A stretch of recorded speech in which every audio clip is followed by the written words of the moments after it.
Good morning, everyone, and welcome to today's edition of Good Morning Hebrew Home. I am your host for Friday, Liisa Murray. Today is Friday, January 8th, 2021. It is my first show of 2021. I'm so excited to be with you for another year. So let's get right into it. The weather for today, it started off low this morning, lows of 26, and I saw it felt almost like 20 or 18 this morning. So we're getting into those cold days, but getting up to 38 degrees this afternoon with partly cloudy skies. On this day in history, in 1790, the first U.S. President, George Washington, delivers the first State of the Union address. In 1835, U.S. national debt is $0 for the first and only time in history. Can you imagine? In 1956, moving forward quite a bit, Elvis Presley's Don't Be Cruel and Hound Dog single goes #1 and stays #1 for a record 11 weeks for a single. And in other music news, in 1966, the Beatles' Rubber Soul album goes #1 and stays #1 for 6 weeks. In 1978, Harvey Milk becomes the first openly gay person elected to public office in California. In 1978, the TV series All Creatures Great and Small debuts on BBC TV based on the books by James Herriot, starring Robert Hardy and Christopher Timothy. That's a show that my parents used to watch a lot, and I remember watching on PBS with them when I was a little kid. So let's go to famous birthdays. The first one may not be a name that's familiar to you, but it's a name that's familiar to me from one of my favorite TV shows.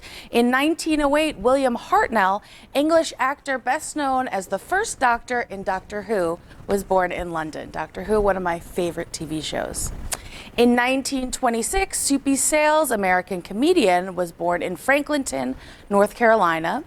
In 1935, Elvis Presley, who we mentioned already, American singer and king of rock and roll, some of his songs, Blue Suede Shoes, Hound Dog, born in Tupelo, Mississippi. In 1942, Stephen Hawking, English physicist, known for black holes and baby universes, which I've been reading all these musicians. That sounds like an album title to me right now. But I think he actually discovered those things. Born in Oxford, England. And in 1987, Cynthia Erivo, British actress known for Harriet Tubman and many roles on Broadway, also a singer-songwriter, was born in London, England. All right. So I unfortunately forgot to write down the staff birthdays for this weekend. I apologize. But I do have the resident birthdays. We have none today, but Saturday we have Robert L. Sunday we have Caroline D., Rachel J., and Aquilino H. Happy birthday to all of you. And I wish I remembered, I wrote them down and I forgot them, but happy birthday to all the staff celebrating their birthdays today and this weekend. Just because I don't have your names doesn't mean that we wish you any less of a happy birthday. So let's get into today's meals and Saturday and Sunday. So today's meal, lunch is lox and cream cheese bagel with carrots and raisin salad with vanilla cream cookies for dessert. We will have for dinner tonight cream of spinach soup, Salisbury steak with gravy, potato pancake, and green beans. For dessert, we have a blondie. So, moving on to Saturday. My apologies, we're having a bit of a sound issue, so we're just futzing around a little bit. Just checking to make sure everything's working A-okay.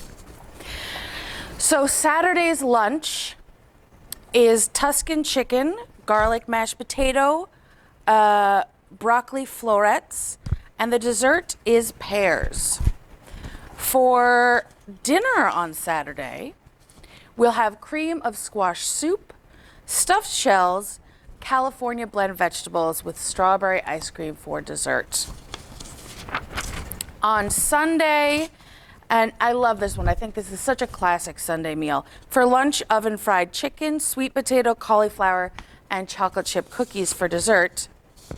And for dinner on Sunday, the soup will be split pea, and the entree will be blueberry blintz souffle, baked apple slices, and rice pudding.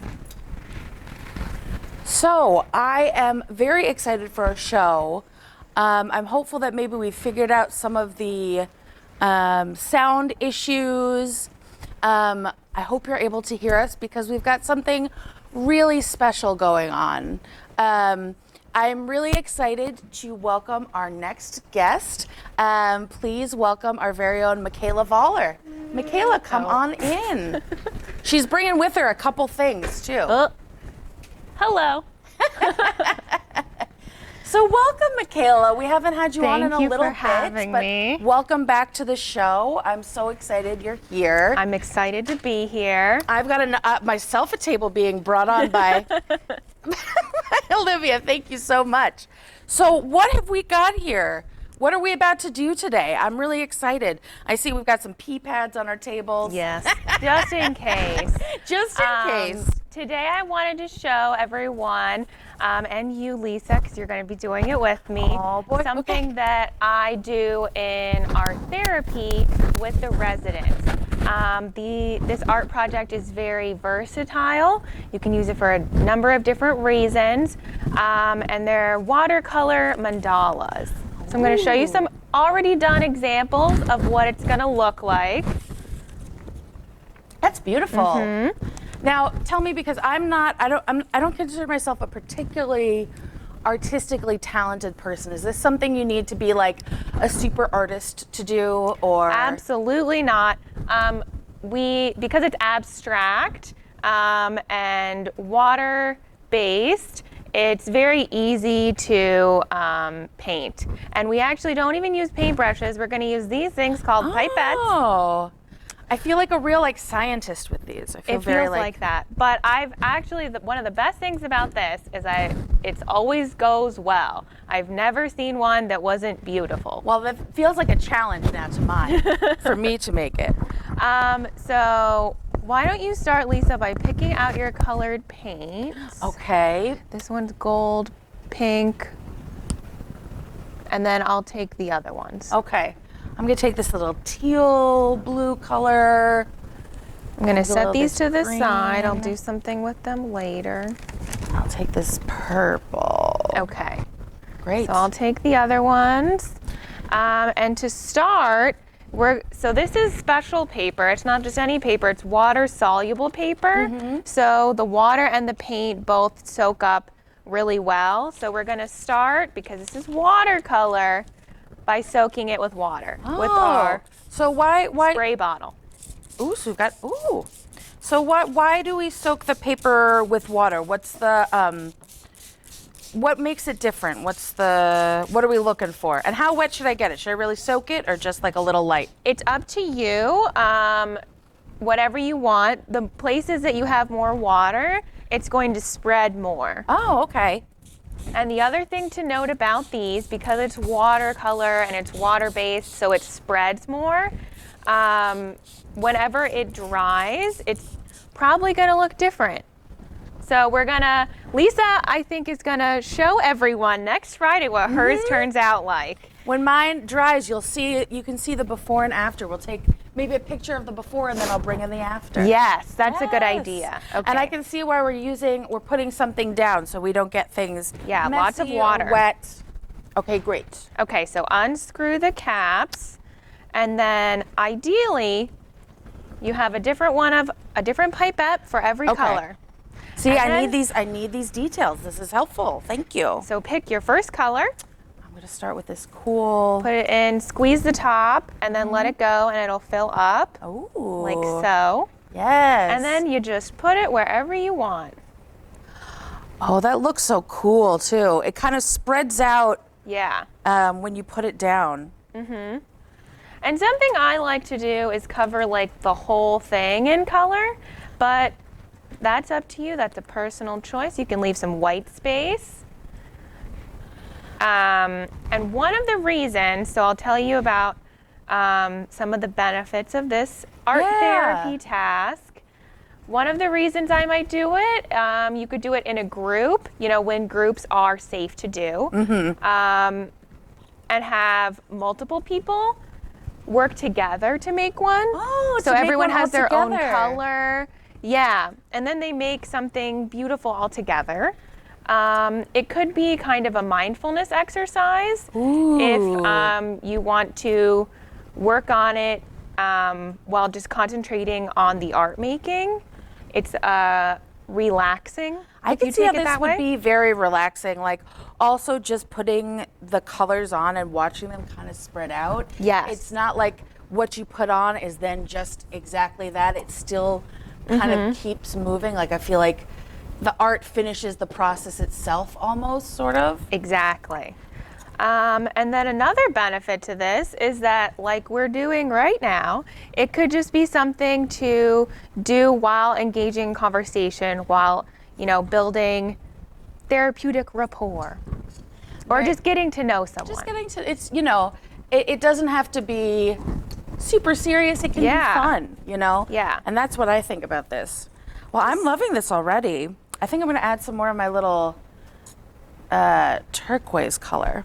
Good idea. And then another thing you can do, an option, is to, after you add the color, to add even more water. Oh. And it'll look a little different if you do that. Let me see what that looks like. If your bottle works, mine's not. Okay, one last option that I'm going to show everyone while you work on yours, Lisa, is to make this into a snowflake. Oh! So you would just start by doing what you would normally do. If anyone has made snowflakes as a kid or as an adult, they're fun no matter what age. Yeah. You just want to make all the folds symmetrical. So fold it in half. Now this is once it's dry. You don't want to do it when it's wet. Yes, so I'm not going to pick this up immediately. No. What would happen if I picked it up right now? You'd get paint all over yourself. So you don't recommend that? Okay, No. Great. You just fold it in half and then in half again, however many times you want, and then cut along the folds. We actually did an art show with the residents' work where they made snowflakes such as this one. Yes. And we mounted them on canvas. I remember that. That was beautiful. So that's how you made those snowflakes. Yes. I'm getting to do something that the residents did. How fun. Oop. A little messy, but art always is. Yeah, art always, you have to be okay getting a little messy sometimes, but. That's why we have aprons. Exactly. She brought us some nice little aprons. Feel very at home, makes me feel at home like I'm in the kitchen. So you can do as many cuts as you want, but I just did a few to show you. Ooh. Ta-da! Oh my gosh, that's so pretty, and only with just a few cuts. You did not do a ton, and it really came out beautifully. Yep. Oh, this is lovely. Oh, I'm so excited. I wish you could see. It looks beautiful. Just trust me, it looks beautiful. We'll show pictures next week. We'll show pictures next week. I'm going to, just so you can see a tiny bit of it, so we don't make too much of a mess. But this is so exciting. Oh my gosh. Well, tell us a little bit more about, if people are looking for doing some more art, this is a little bit of a messier one. Yeah. This is something you would want to have someone do with you.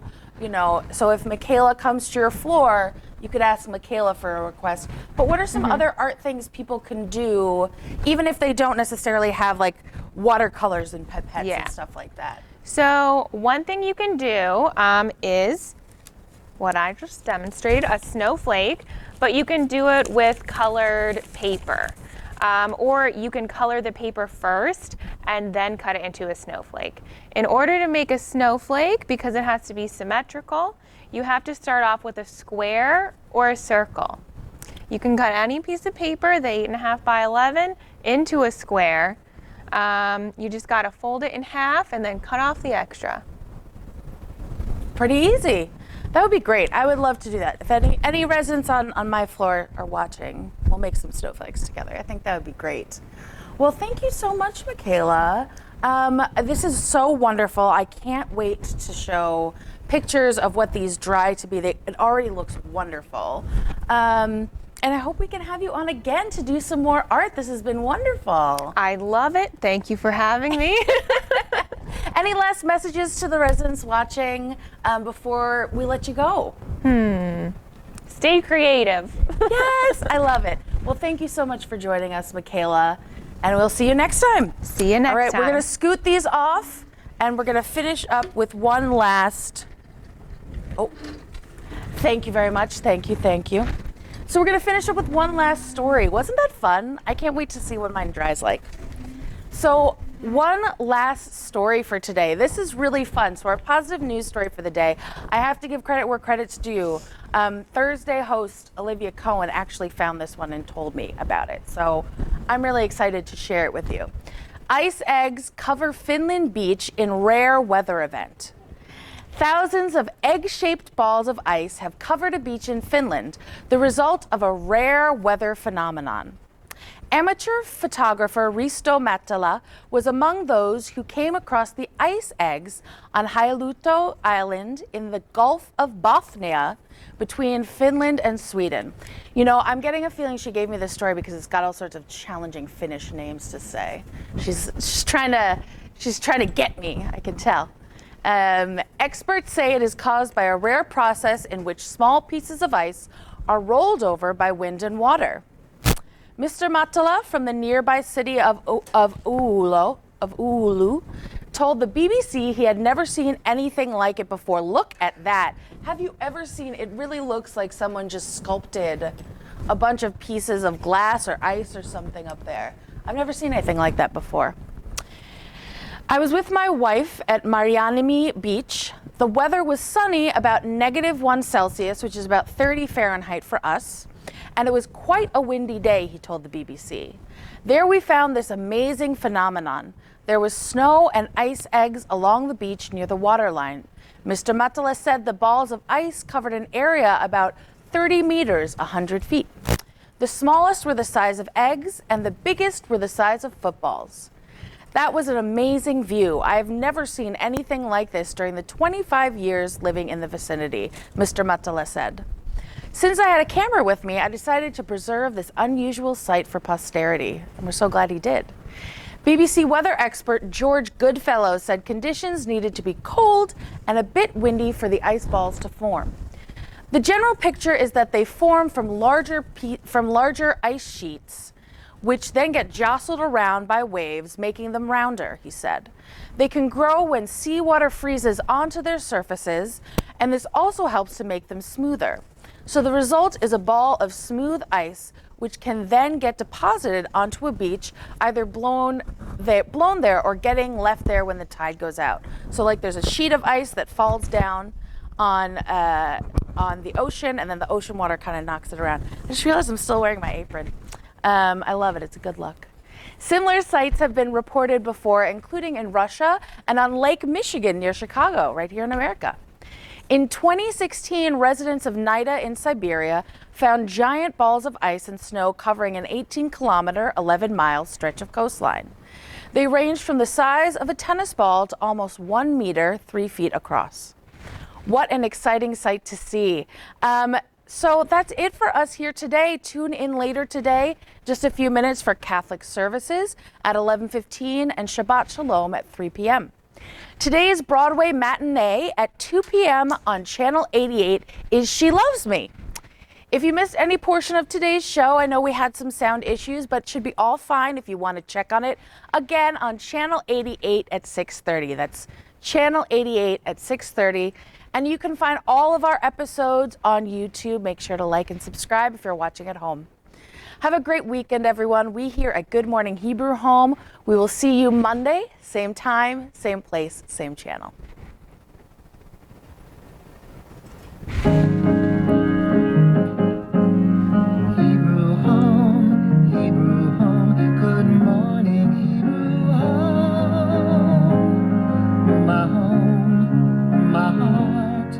My heart is where the Hebrew home